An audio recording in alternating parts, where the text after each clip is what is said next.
All right, well, welcome back to stately Pitcher Manor in my lovely dining room lecture hall here.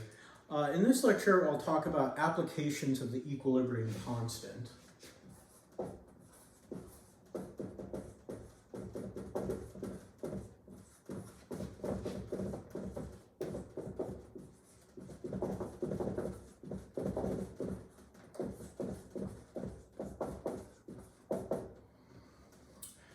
And basically, it's how do we use equilibrium constants and equilibrium expressions. So we can use K to predict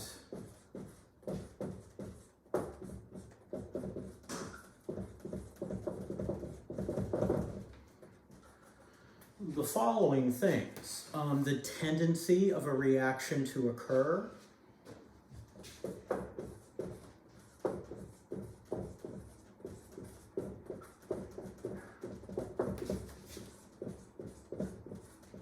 so that is, if we can get the reaction to go, is it going to actually go towards products? It doesn't say anything about how fast the reaction occurs.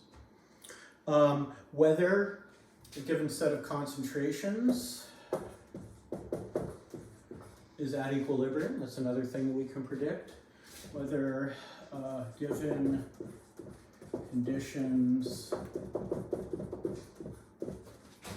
are, how do I want to say that,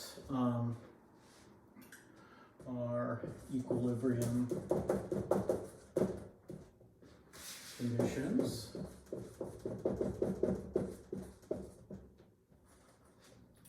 So, if I give you some initial concentrations of, ammonia gas, hydrogen gas, and nitrogen gas, is that system at equilibrium? And, if you know the equilibrium constant, then you can figure out whether or not it is. And then also, we can predict an equilibrium position from initial concentrations.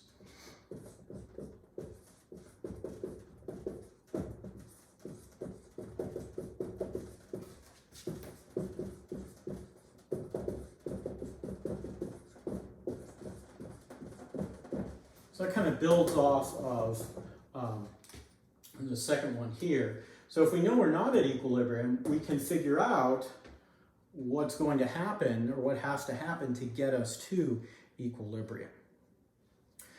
So let's take a look at each of these individually.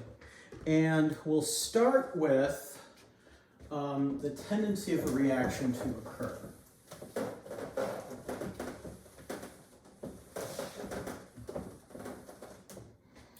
And sometimes we call this extent of reaction. So I think that's a little bit better than tendency to occur. And for that, we'll use what's called a reaction progress diagram or reaction coordinate diagram.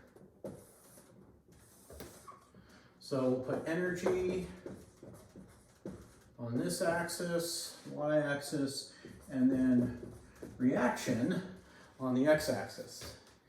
What's a reaction axis? Well, that means that as we progress from the origin here towards the right, our reaction is progressing. You can kind of think of it like time, but it's not necessarily in units of time. So we'll start with some energy for our reactants. And then we have to, we might have to overcome some energy hurdle in order to get the reaction to occur. And we'll end up with energy of our products. Not products, Wayne, come on. It's not that late.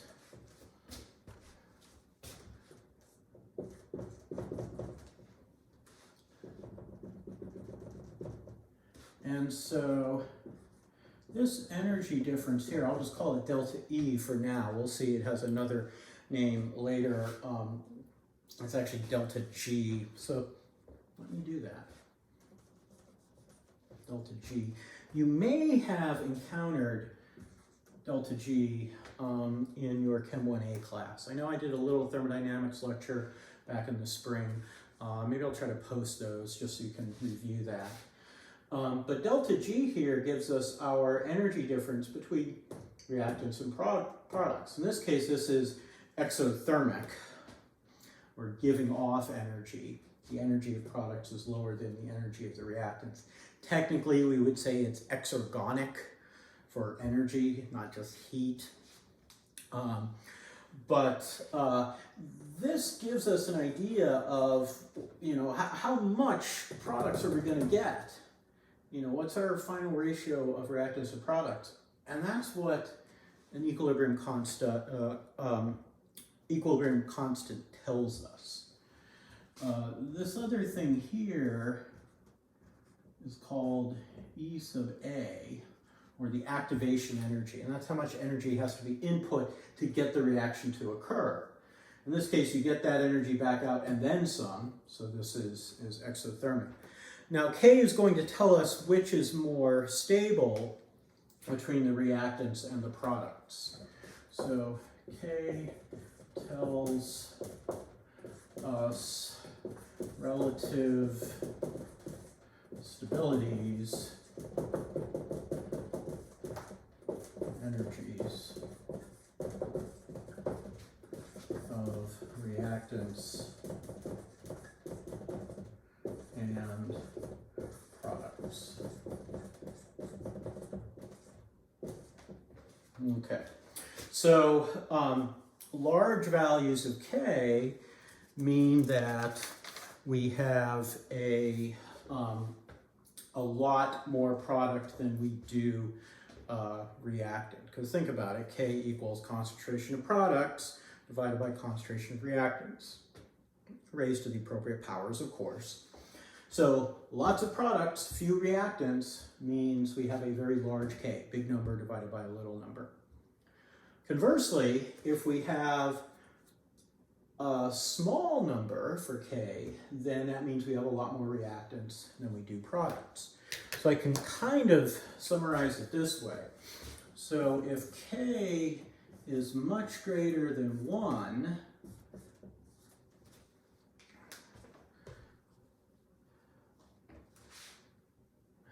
then we have, we'll say that's product favored. We have a lot more products than we do reactants. And then if K is much less than 1, K is always going to be greater than 0. We're never going to have a negative K. This means that it is reactant favored. So those are some good things to think about. If you see a really big K, K equals 10 to the 20th, then you have roughly 10 to the 20th times as much product as you do reactant. So, if K was, 6 times 10 to the 23rd, that would mean for every mole of product you have 1 molecule of reactant left. Now, if K was, 10 to the minus 24, that's really, really small. So that means you've got, this situation would be reversed. Your energy of reactants would be a lot lower than products. And so at equilibrium, you've got way more reactants. If K was equal to 10 to the minus 24, you'd have a mole of reactants and 1 molecule of product. So, you want to get a feel for, what these numbers mean. And so if K equals 1, or it's close to 1, that means you've got about a 50-50 mix of products and reactants. If K equals 10, yeah, that's product favored, but it's not very product favored. You've got, 10 times as much reactant as you do product. Sorry, strike that, reverse it. You have 10 times as much product as you do reactant if K equals 10. If K equals 1/10, 0.1, then you've got 10 times as much reactant as you do product. So, just understanding what K is telling us is an important part of its usefulness. So now is a good time to introduce a new concept, which is the reaction quotient.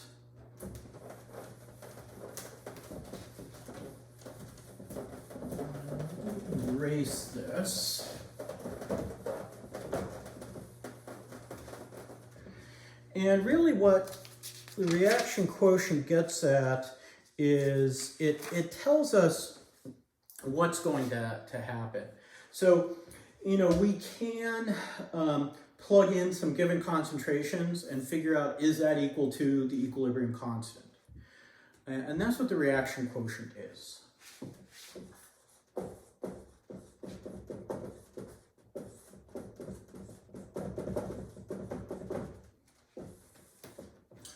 So this looks like an equilibrium expression, but we use initial concentrations. We don't use equilibrium concentrations.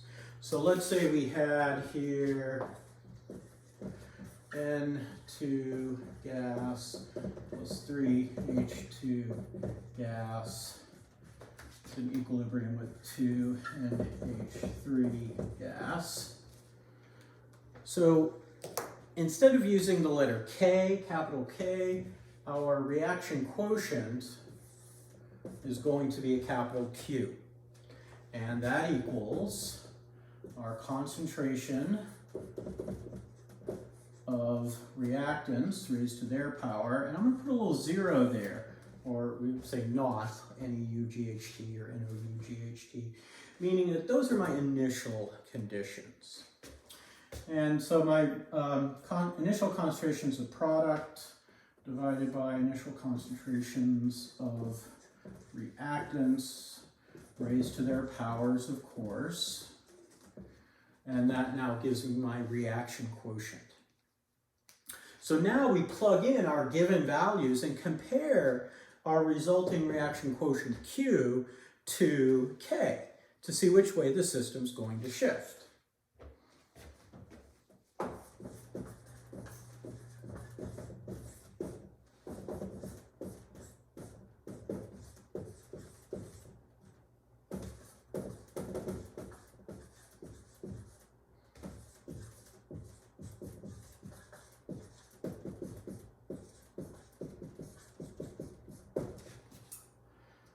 Okay, and by shift I mean that the reaction will proceed either towards products or reactants to establish equilibrium. So if Q equals K, then we are at equilibrium.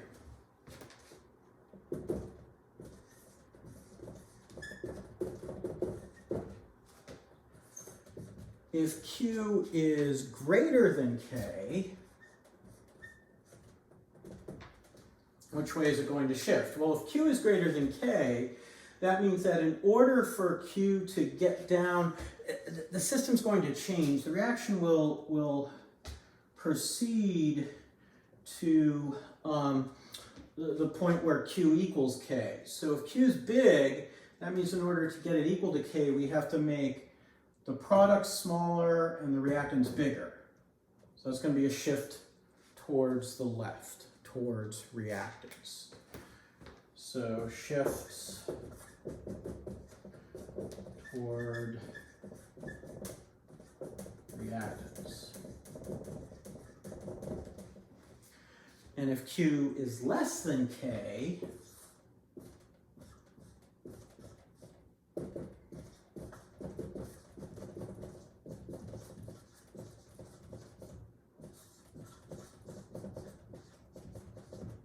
we'll see the opposite shift. We have to shift towards the products. And again, if we stop and think about it, that makes sense. Okay, if Q is, excuse me, if Q is less than K, in order for the system to achieve equilibrium, Q has to get bigger and bigger until it becomes equal to K. So to make Q bigger, we need more product, less reactant. So that's shifting towards the products. All right. So now we can tell based on the magnitude of K whether our reaction is going to favor products or reactants. and how much. That's our extent of reaction. We can look at the reaction quotient where we're given some initial conditions and plug it in to, make it look like an equilibrium expression and compare Q to K and then see how much that, see how far off Q is from K and then which way we have to shift to establish equilibrium. Now we can also calculate calculate equilibrium pressures and concentrations. And I think I'm going to go ahead and do that in another short lecture. So that'll be it for this. Remember the reaction quotient, and we'll see how we use it a little later on. All right. Until next time, Dad. See you at the gray house with the white trim.